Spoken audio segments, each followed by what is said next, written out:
Ya,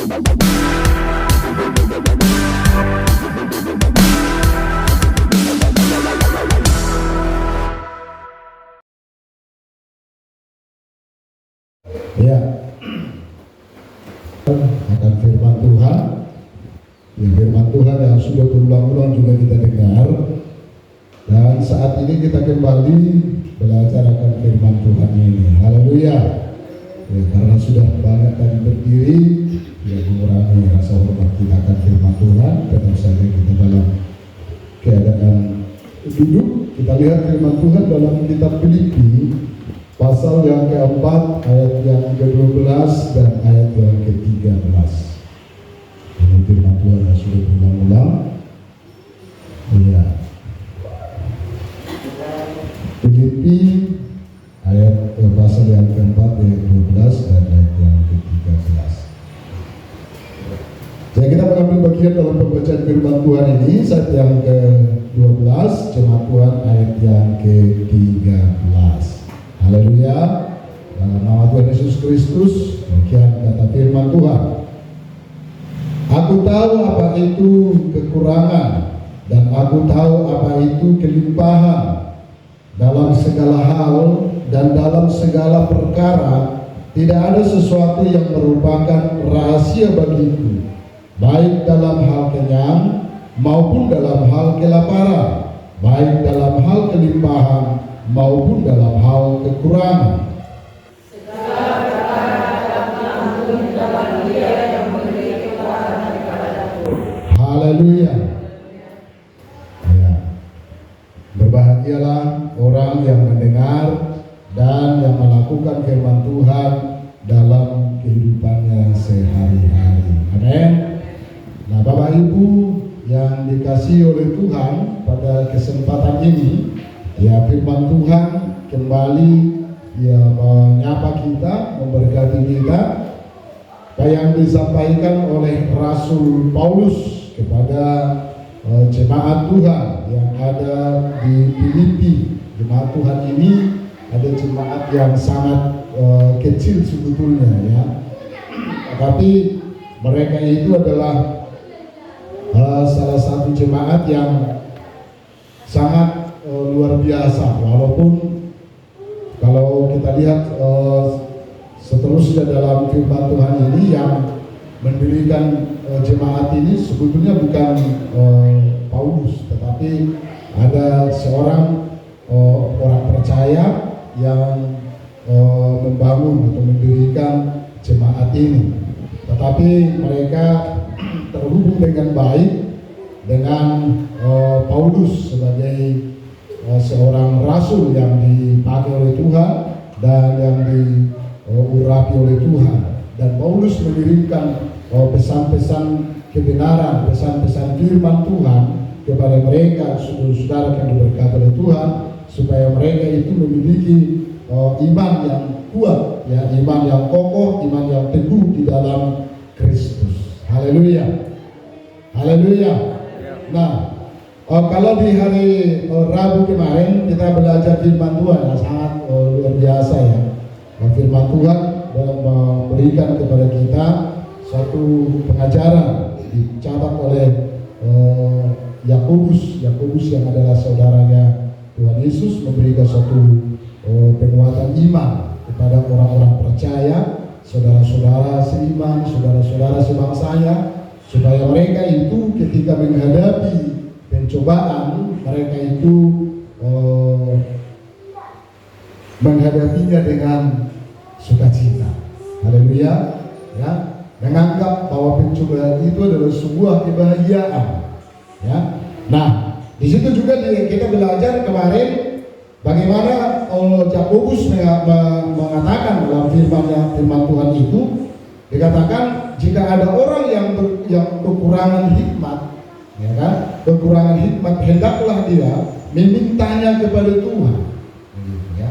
Hendaklah dia memintanya kepada Tuhan supaya Tuhan memberikan dia hikmat. Hikmat yang dimaksud di situ adalah hikmat untuk mengerti dan memahami apa maksud dan rencana Tuhan ketika Tuhan mengizinkan ya orang-orang percaya itu menghadapi pencobaan-pencobaan di dalam dunia ini, supaya orang-orang percaya itu tidak jatuh ke dalam dosa atau jatuh di dalam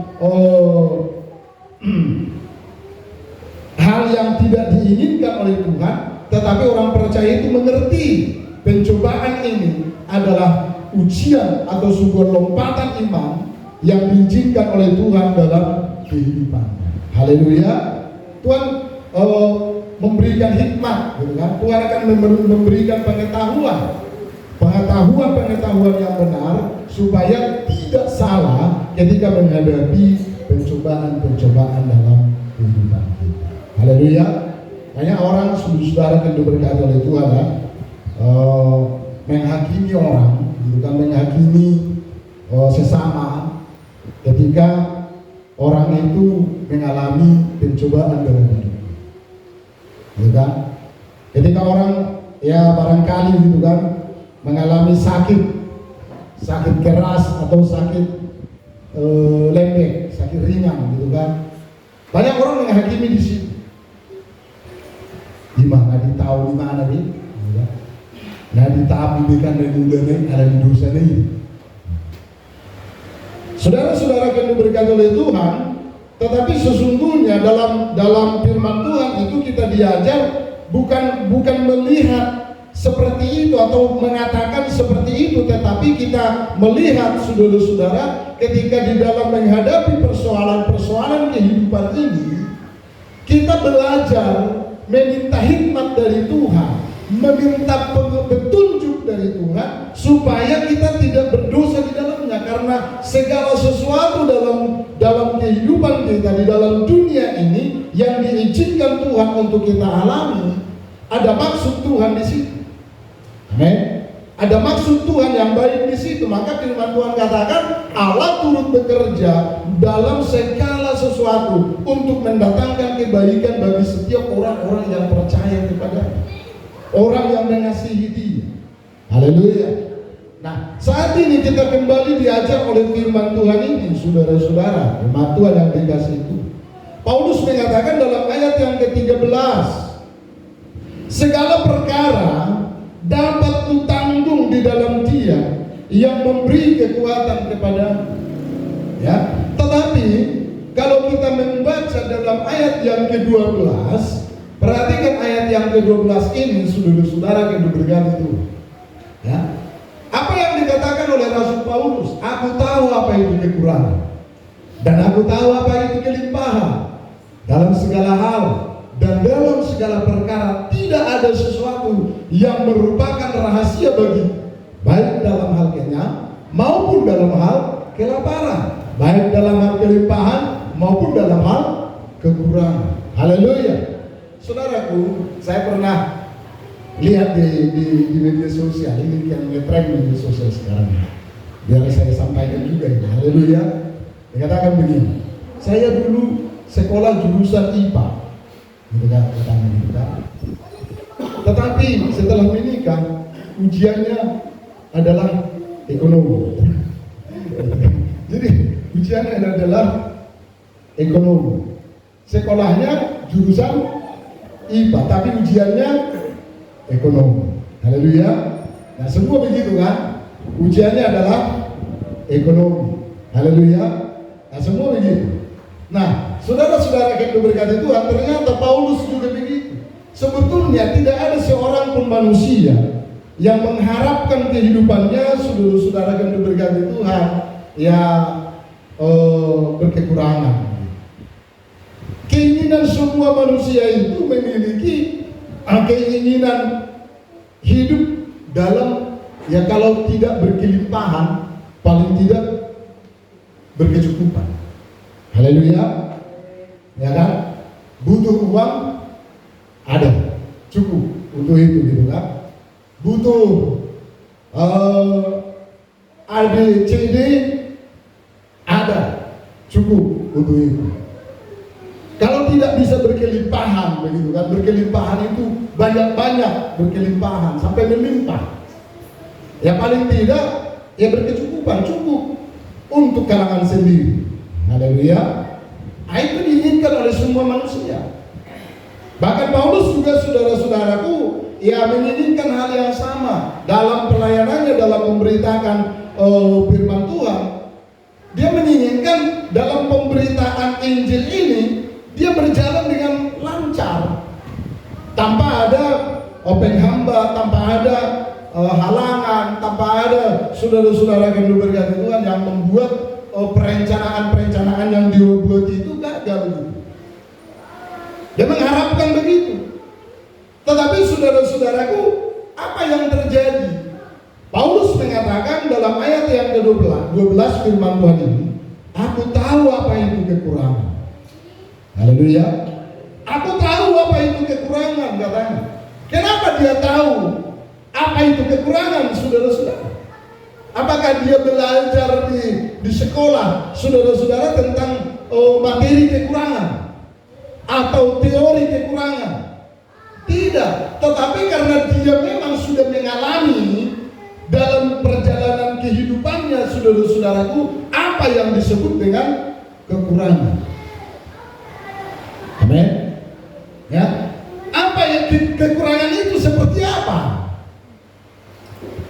Amin. Saya percaya saudara-saudaraku, kita pun di sini mengerti apa yang disebut dengan kekurangan. Haleluya. Haleluya. Tahu kekurangan? Ya, tahu betul kekurangan itu. Kami pun saudara-saudaraku, ya tahu apa yang disebut dengan kekurangan.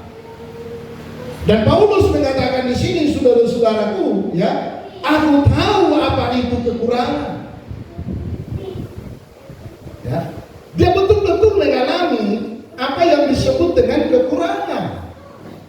Ya, dia alami betul apa yang disebut dengan kekurangan. Saudara-saudara yang diberkati oleh Tuhan,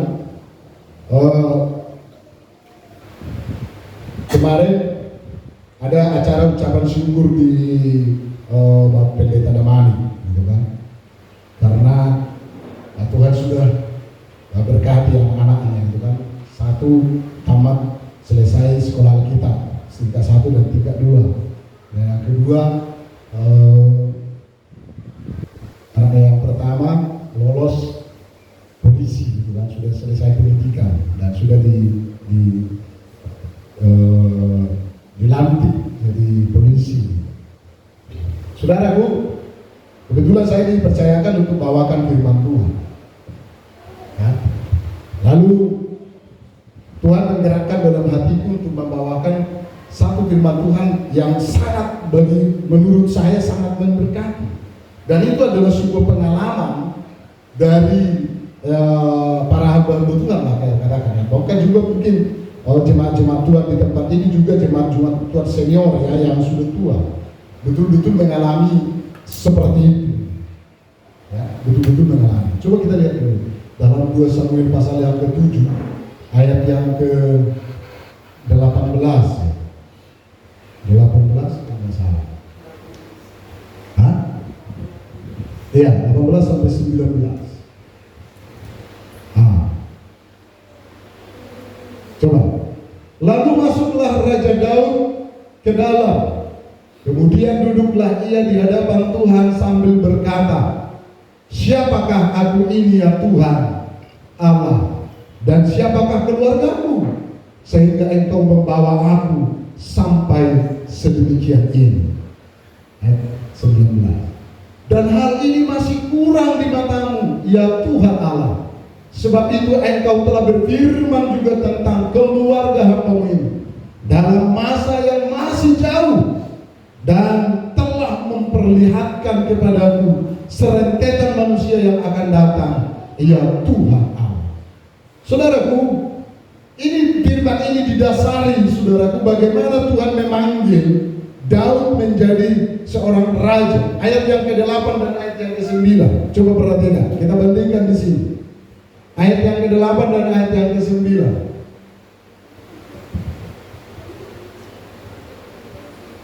Ya, oleh sebab itu beginilah kau katakan kepada hamba-Mu Daud, beginilah firman Tuhan semesta alam, akulah yang mengambil engkau dari padang ketika menggiring kambing domba untuk menjadi raja atas umatku Israel. Nanti yang saya bilang, aku telah menyertai engkau di segala tempat yang kau jalani, dan telah melenyapkan segala musuhmu dari depanmu. Aku membuat besar namamu seperti nama orang-orang besar yang ada di bumi.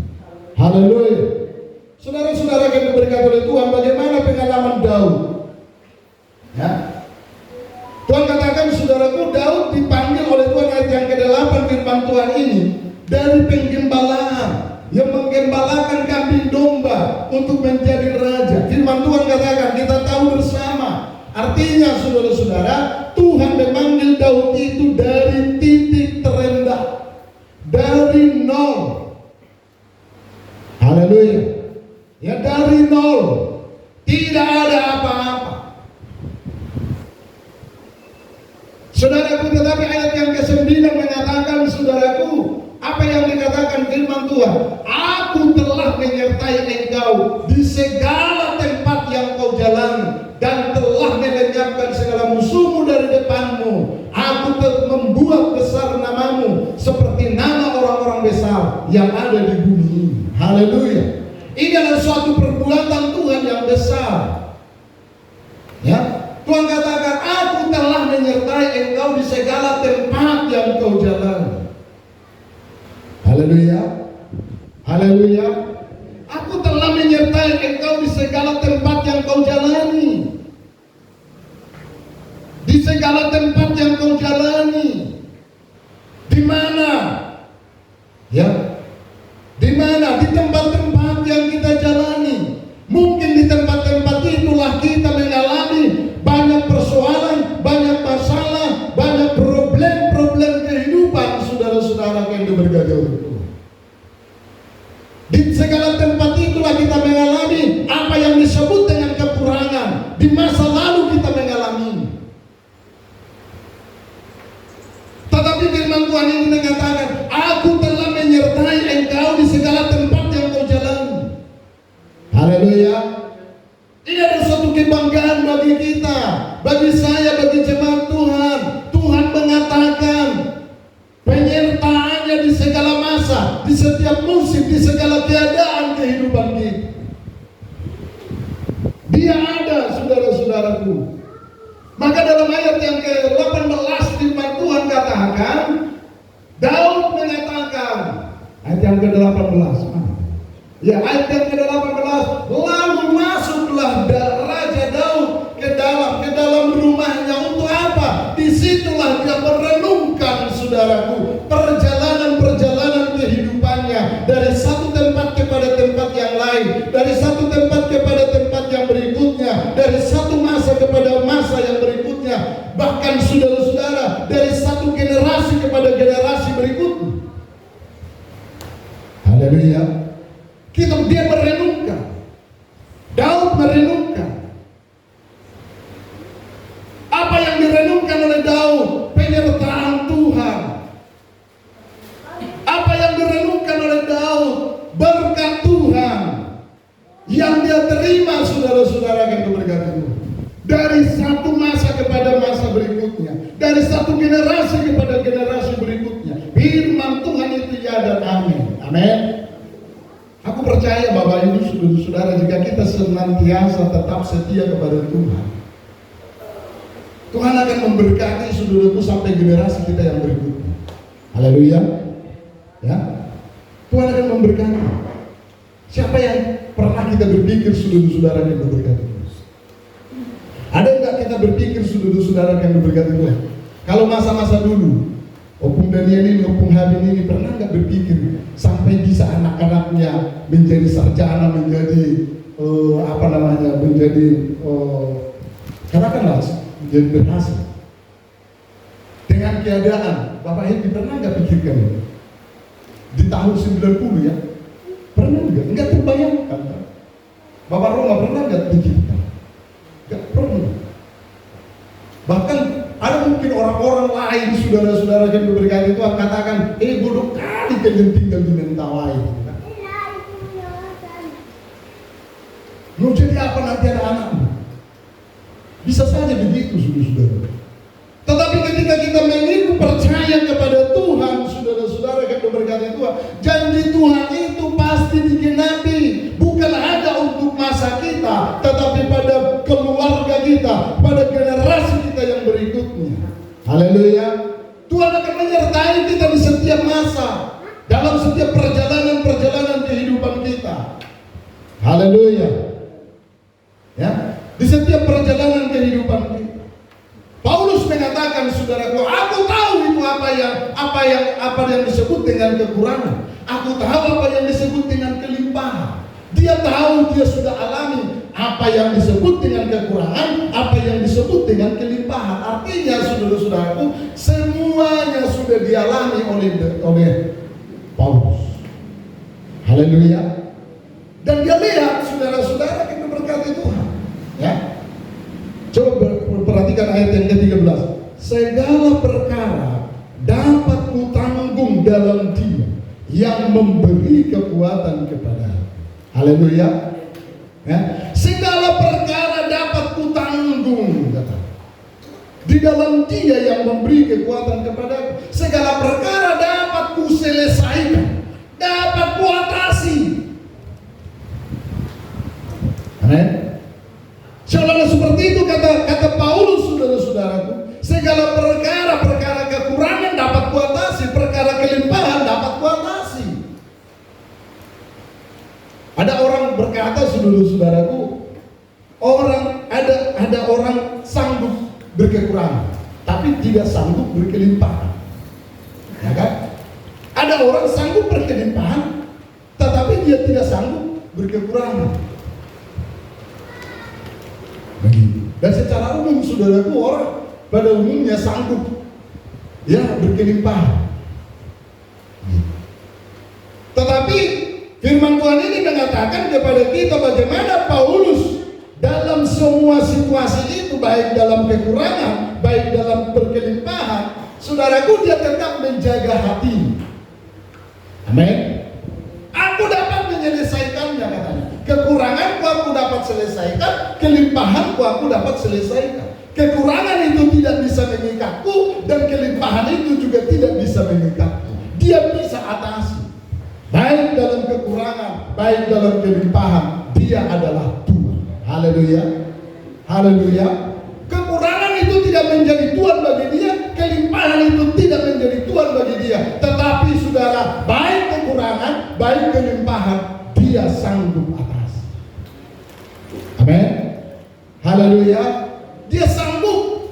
Saudaraku, firman Tuhan kata, segala perkara dapat kutanggung di dalam Dia yang memberikan kekuatan kepadaku. Di dalam siapa? Di dalam Dia yang memberikan kekuatan kepadaku. Firman Tuhan katakan dalam 2 Samuel 7 tadi. Coba kita bandingkan, saudara-saudaraku. Ayat yang ke-18 itu. Lalu masuklah Raja Daud ke dalam.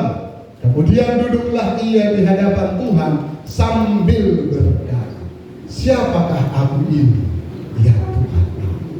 Dan siapakah keluargaku? Sehingga engkau membawa aku sampai sedemikian ini. Haleluya. Daud menyadari, saudara-saudara yang berkata, kalau bukan karena Tuhan, aku tidak ada apa-apa. Haleluya. Kalau bukan karena Tuhan, aku tidak ada. Maka dia katakan, saudara-saudaraku, dia merendahkan diri di hadapan Tuhan. Ketika dia sudah melihat, saudara-saudaraku, perjalanan-perjalanan yang dia alami, dan dia lihat campur tangan Tuhan di situ, dia duduk di hadapan Tuhan, dia duduk tersungkur di hadapan Tuhan, dan dia berkata, dia memukul dirinya, saudaraku, kalau bukan karena Engkau Tuhan, aku tidak ada apa-apa. Bagimu lah segala kemuliaan.